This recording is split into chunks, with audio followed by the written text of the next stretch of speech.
नमस्कार। चुनावों के बीच बात सीधे चुनाव पर। और मेरा अपना प्रदेश उत्तर प्रदेश, इसलिए नहीं कि उत्तर प्रदेश पर बात हम इसलिए कर रहे हैं कि अपना प्रदेश है। हम सियासत के लिहाज से ये समझते हुए कि भारत की राजनीति का एक अहम केंद्र है उत्तर प्रदेश। और उत्तर प्रदेश की सियासत सब कुछ तो तय नहीं करती, लेकिन बहुत कुछ तय करती है। उत्तर प्रदेश में इंडिया गठबंधन की जो भूमिका होगी, जो स्थिति होगी, वो इंडिया पूरे पूरे देश के इंडिया अलायंस पर उसका असर होगा। इसी तरह से एनडीए अलायंस किस रूप में है, क्या है, ये सब कुछ भी उत्तर प्रदेश तय करेगा, निर्धारित करेगा। और इन सब वजहों से आज हम उत्तर प्रदेश के फिलहाल के सियासी माहौल पर बात करने जा रहे हैं कि पिछले कुछ दिनों में उत्तर प्रदेश में पक्ष विपक्ष दोनों खेमों में क्या क्या हुआ। तो शुरुआत करते हैं एनडीए यानी सत्ताधारी दल के गठबंधन की तरफ से। हाँ, नेता भले ये कहते हों कि वो अकेले सब पर भारी हैं, अब की बार 400 पार अकेले हैं, लेकिन हम ये जानते हैं कि वो भी गठबंधन कर रहे हैं। दो तरह की रणनीति एनडीए ने उत्तर प्रदेश के लिए बना रखी है। पहली रणनीति यह है कि एनडीए जो अपने सहयोगी दल हैं उनको तो साथ रखे ही हुए, विपक्षी दलों के इंडिया गठबंधन से कई लोगों को तुड़वा करके गठबंधन अपने खेमे में ले आए। जैसे पिछले दिनों हुआ क्या, एक सबसे बड़ा इवेंट एनडीए की तरफ से हुआ और जिसे ये माना जा रहा है कि पहली चुनावी रैली भी उस इवेंट को कही जाती है। और वो इवेंट था एनडीए का मेरठ में चुनावी जनसभा। तो मेरठ के चुनावी जनसभा में प्रधानमंत्री नरेंद्र मोदी ने अपने चुनावी प्रचार का आगाज किया। अब आप समझ रहे होंगे कि मैंने क्यों ये बात कही कि उत्तर प्रदेश की राजनीति का देश की राजनीति पर कितना असर है, गहरा असर है। एक तो ये बात। तो चुनावी जनसभा में क्या हुआ, जितने भी एनडीए के घटक दल हैं, एलाई पार्टनर हैं, चाहे वो ओम प्रकाश राजभर हों, अनुप्रिया पटेल हों, संजय निषाद हों, या अभी हाल ही में एनडीए को दिल हार बैठे जयंत चौधरी हों, इन सबको मंच पर जगह दी गई। तमाम लोकसभा के प्रत्याशियों को जगह दी गई। वहां एक विजुअल चल रहा था, वो जो सोशल मीडिया पर बड़ा वायरल हुआ। उस विजुअल में यह हुआ कि प्रधानमंत्री मंच पर एक तरफ से आते हैं और प्रधानमंत्री सबसे हाथ मिलाते हैं, हालचाल लेते हैं, जो उनकी अपनी एक शैली है। और उस क्रम में वो योगी आदित्यनाथ को इग्नोर कर देते हैं। देखिए, राजनीति में एक एक दृश्य का, एक एक घटना का, बेशक वो देखने में बहुत सामान्य, बहुत छोटी सी लगे, लेकिन उसके मायने, उसके अर्थ बहुत ज्यादा विस्तृत होते हैं। और वो घटना बहुत सारे राजनीतिक निहितार्थ तय कर देती है। वो घटना बहुत सारे संदेश देती है। और जब उसकी पृष्ठभूमि में कुछ कहानियां पक रही हों, तो ये दृश्य सामान्य नहीं रह जाते।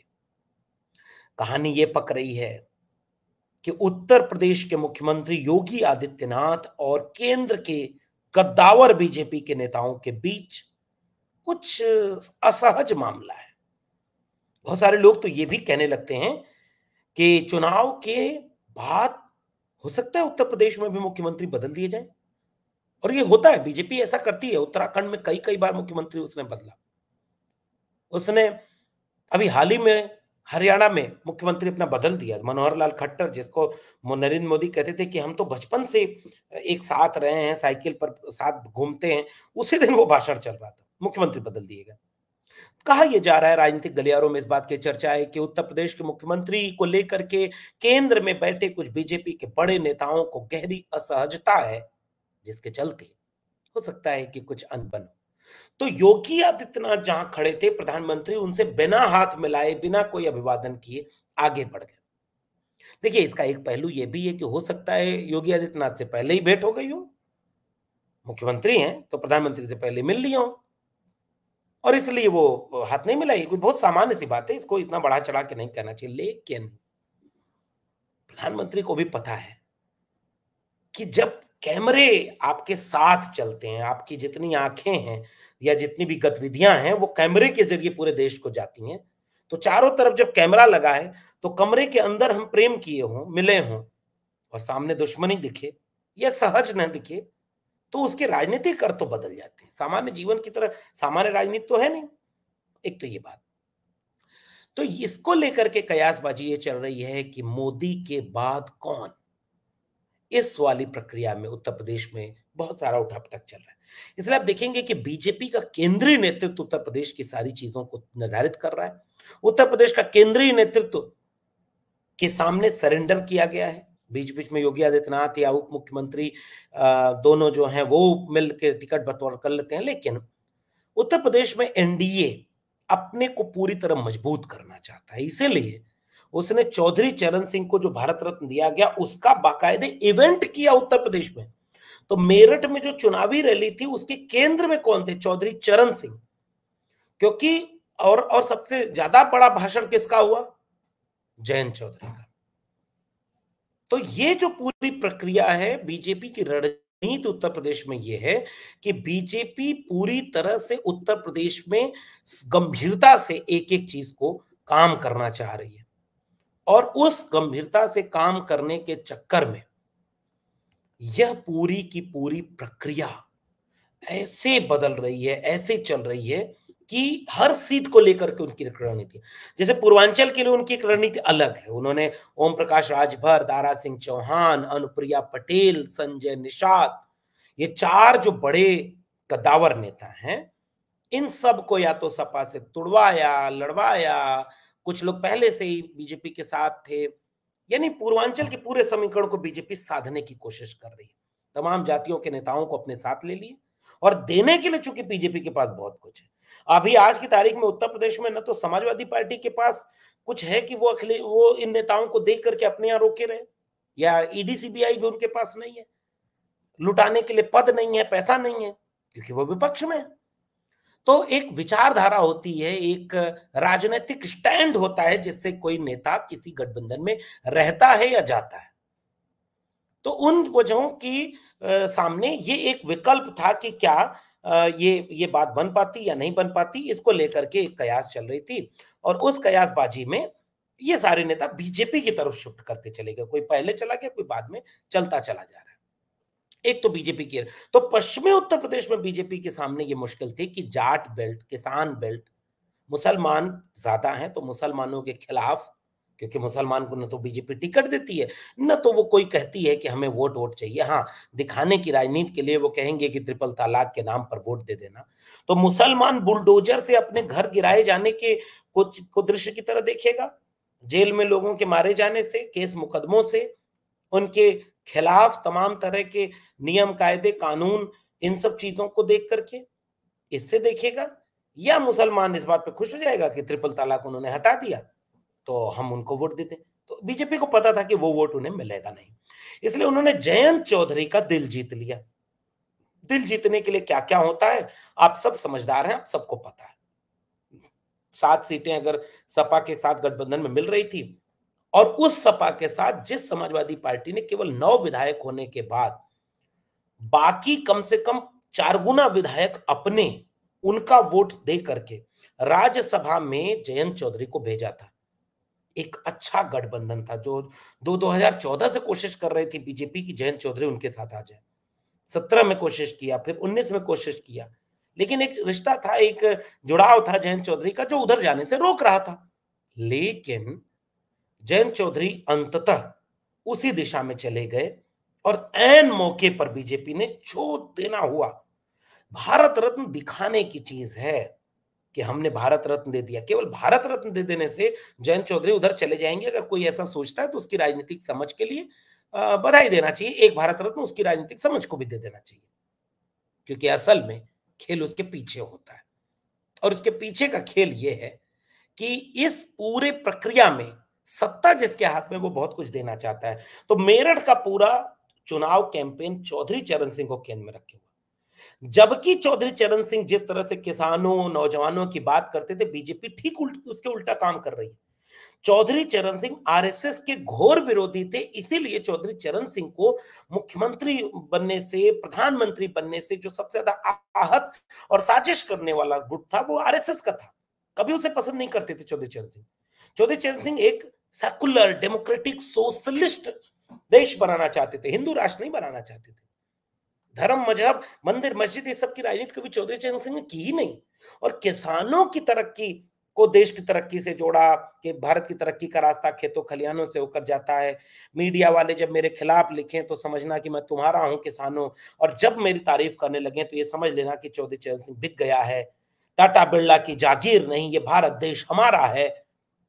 ये जो किसान नेता, समाजवादी नेता, और ठीक उसकी उल्टी है बीजेपी, वो पूरे देश को पूंजीपतियों के हाथों बेच रही है, वो पूरे किसानों के हक हुकूक को लूट रही है और झूठ बोल रही है। लेकिन इवेंट सबसे बड़ा किसके नाम पर हुआ? चौधरी चरण सिंह के नाम पर हुआ, ताकि पश्चिमी उत्तर प्रदेश को एनडीए साध ले। और इस कोशिश में उन्होंने जयंत चौधरी का दिल जीत लिया, भारत रत्न दे दिया।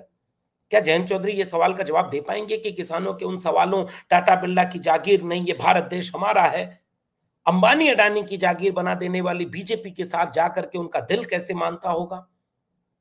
आपको सपा से अगर कोई तनाव था, झगड़ा था, तो आप थोड़ा अलग रह करके या लड़ते, आप उनके साथ चले गए जो देश का संविधान बदलना चाहते हैं, जो देश को पूरी तरह से निजी हाथों में बेच रहे हैं, साफ दिख रहा है। और जो लूट रहे हैं इलेक्टोरल बॉन्ड की चीज, और अब तो ये जो ईवीएम वाली बात आ रही है, इस पर सुप्रीम कोर्ट डांट रही है। ईडी सीबीआई किस तरह से दुरुपयोग की, संजय सिंह को बेल मिली, इस पर देख रही है कि भाई आप तो दुरुपयोग कर रहे हो संस्थाओं का, लोकतंत्र कहां सुरक्षित है। और आम जनता दुखी है महंगाई से, बेरोजगारी से, और वो बीजेपी के साथ खड़े हो गए। तो बीजेपी ने पूरे उत्तर प्रदेश को लेकर के एक ऐसी गोलबंदी की है कि उनकी झूठ और लूट की सरकार कोई जनता तक न पहुंच पाए, और जनता को खूब पैसे झोंक करके इलेक्टोरल बॉन्ड की पूरी कहानी अगर इस देश की जनता को नहीं पता है कि इलेक्टोरल बॉन्ड के बाद ये चुनाव क्या बराबर के ग्राउंड पर हो रहा है? क्या इलेक्टोरल बॉन्ड के बाद का चुनाव इस तरह से हो रहा है कि आप लगे कि दो बराबर के प्रतिद्वंदी लड़ रहे हैं? एक तरफ अथाह पैसा और एक तरफ अकाउंट सीज, एक तरफ अथाह पैसा, एक तरफ ईडी सीबीआई, एक तरफ अथाह ताकत, हजारों नेताओं को झोंक दिया है जमीन पर, और दूसरी तरफ नेताओं को जेल में बंद कर दो, डरा दो, धमका दो, गठबंधन तोड़वा दो। इस तरह से पूरी बीजेपी उत्तर प्रदेश को लेकर के रणनीति बना करके काम कर रही है, और टिकट वितरण से लेकर के तमाम जगहों पर बीजेपी अपनी झूठ और लूट की सरकार को बचाने के लिए एक सामाजिक समीकरण की दिखावा कर रही है, क्योंकि उस समाज के हितों को कभी बीजेपी ने साधा नहीं। जैसे जब भी ओम प्रकाश राजभर रैली जनसभा में जाएंगे तो बात तो पूछी जाएगी कि भाई 69,000 शिक्षक भर्ती मामला बीजेपी ने क्या किया, उसका दलितों, पिछड़ों, आदिवासियों के लिए क्या किया बीजेपी ने, आरक्षण के लिए क्या किया, संविधान बदलने की बात करते हैं, इन सब को लेकर के आपके पास क्या विकल्प है? तो इसका जवाब नहीं मिलेगा। तो एक तो रणनीति ये है, इस रणनीति पर उत्तर प्रदेश में बीजेपी काम कर रही है। बीजेपी अभी भी चाहेगी कि आखिरी दम तक पैसा बांटा जाए, आखिरी दम तक झूठ बोला जाए, आखिरी दम तक चुनाव में वो सारी चीजें हथकंडे की तरह इस्तेमाल की जाए और चुनाव बदला जाए। विपक्षी दलों के सामने चुनौतियां क्या है, इसे कैसे लड़ेगा विपक्षी गठबंधन? जाहिर सी बात है, उत्तर प्रदेश में सबसे बड़ा राजनीतिक दल अगर कोई है तो वो है समाजवादी पार्टी। और समाजवादी पार्टी ने अब तक जो अपना टिकट वितरण किया था, उसने सबको बराबर की भागीदारी की बात की। पीडीए अगर उनका नारा है, अगर उसके राष्ट्रीय अध्यक्ष अखिलेश यादव कहते हैं कि संविधान मंथन का दौर है, एक तरफ संविधान विरोधी हैं, भक्षक हैं, एक तरफ संविधान रक्षक हैं, और हम पीडीए को न्याय अधिकार दिलाने की बात कर रहे हैं, तो वो पीडीए, वो चीजें कैसे लोगों के जहन तक क्लियर कट जाएंगी, वह उनके टिकट वितरण में दिखता है। और टिकट वितरण में तमाम दलित, पिछड़े, अति पिछड़े लोगों को उन्होंने टिकट वितरण करके एक समीकरण को साधने की कोशिश की है। कई जगहों पर उन्होंने अपने टिकटों को बदला भी है, टिकट बदल करके नए समीकरणों को साधते हुए वो कोशिश कर रहे हैं इनसे लड़ने की।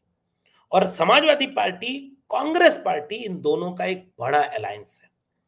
हालांकि कांग्रेस पार्टी का जो उत्तर प्रदेश में स्थिति है वो अभी कमजोर है, लेकिन पूरे देश में कांग्रेस पार्टी ने जो अपनी एक इमेज पैदा करने की कोशिश की, खासकर राहुल गांधी ने, और राहुल गांधी की बातों में, राहुल गांधी के मुद्दों में, राहुल गांधी की तमाम तरह की चीज़ों में एक नयापन जो दिखा है विचार के लिहाज से, सामाजिक चीज़ों के लिहाज से, तो इन तमाम चीज़ों के लिहाज से वो सारी चीज़ें जो विपक्षी दलों की तरफ हो सकती हैं, वो अखिलेश यादव और राहुल गांधी इन दोनों के साथ आने के साथ बहुत तेजी से बदलता हुआ और उम्मीद पैदा करता हुआ दिख रहा है। उन्होंने बहुत सारे लोगों को, बहुत तमाम जातियों को, तमाम तरह के लोगों को टिकट दे करके, सबको प्रतिनिधित्व दे करके, हिस्सेदारी दे करके और अपना जो पूरा का पूरा एजेंडा है वो न्याय का, समता का, हिस्सेदारी का, इसको केंद्र में रख करके, किसानों के मुद्दों को केंद्र में रख करके, महिलाओं के मुद्दों को, नौजवानों के मुद्दों को, सामाजिक न्याय, जाति जनगणना के मुद्दे को, इस तरह के मुद्दों को, महंगाई, बेरोजगारी के मुद्दे को, ये इंडिया गठबंधन उत्तर प्रदेश में रणनीति बना रहा है। तो ये एजेंडा है उसका, विचारधारा है और दूसरी तरफ उसका व्यवहारिक रणनीति जो टिकट वितरण में दिख रही है। तो इससे वो इस डैमेज कंट्रोल, इस चुनौती से लड़ने की कोशिश करते हुए नजर आ रहे हैं कि एक तरफ ये सारे क्षेत्रीय दलों को उनके खेमे में मिला लिया जाए तो हम कैसे जनता तक जाएंगे, मुद्दों के आधार पर जाएंगे, उसूलों के आधार पर जाएंगे और सबकी भागीदारी के लिहाज से जाएंगे। जिसको भागीदारी नहीं मिल पाई, जैसे एक डेवलपमेंट उत्तर प्रदेश में पिछले दिनों और हो गया, जैसे अखिलेश यादव जिस चीज के लिए कहते हैं कि पीडीए, तो पल्लवी पटेल और असदुद्दीन ओवैसी मिल करके पीडीएम करके एक गठबंधन बना लिए। हालांकि कितनी सीटों पर वो लड़ेंगे, क्या होगा, अभी कुछ भी पता नहीं। आपको एक तस्वीर याद है जिसमें जब 2022 के चुनाव में गठबंधन हुआ था और उस गठबंधन में अखिलेश यादव के साथ जो मीटिंग टेबल थी जिसमें ओम प्रकाश राजभर भी बैठे हुए हैं, पल्लवी पटेल भी बैठी हुई हैं, उसमें उनकी जो माता हैं, राजमाता कृष्णा पटेल जी, उन्हें बीच वाली कुर्सी पर बिठाया, सम्मान दिया, बराबर का सम्मान दिया। राजनीति में बीजेपी अब इसको इस तरह से पेश करेगी कि अखिलेश यादव अपने साथियों को एकजुट नहीं रख पाए। बीजेपी लगातार यही प्रचार करेगी और जो नेता इस खेमे से टूट करके उधर गए हैं वो दिन रात अखिलेश यादव के ऊपर या समाजवादी पार्टी के ऊपर या कांग्रेस पार्टी के ऊपर हमलावर होंगे ताकि बीजेपी को हमला करने की जरूरत ना पड़े। तो बीजेपी कैसे उत्तर प्रदेश की राजनीति कर रही है इसको आप यहां से समझिए। बीजेपी ने हर तरफ से साध लिया, हर तरफ से चीजों को इंटैक्ट कर लिया, तो अपने पीछे रह करके उनके अलावा विपक्षी दलों गठबंधन के लोगों को तोड़कर अपने मिला ली, इनसे वोट भी लेगी और इनसे विपक्षी दलों के ऊपर हमला करवाएगी। तो समाजवादी पार्टी के ऊपर सबसे कड़ा हमला, सबसे निर्मम हमला कौन करेगा? ओम प्रकाश राजभर करेंगे, जयंत चौधरी से बुलवाया जाएगा, संजय निषाद से बुलवाया जाएगा, केशव प्रसाद मौर्य से बुलवाया जाएगा। तो ये बीजेपी की रणनीति है ताकि पिछड़ों को पिछड़ों से लड़ा दो, दलितों को दलितों से लड़ा दो और जो विपक्षी दल है उसको दलित विरोधी, पिछड़ा विरोधी तमाम तरह से घोषित कर दो। परिवारवादी, भ्रष्टाचारी, सारे परिवारवाद के प्रतीक बीजेपी ज्वाइन कर चुके हैं और उन्हीं से बुलवाया जाएगा अखिलेश यादव के परिवारवाद पर।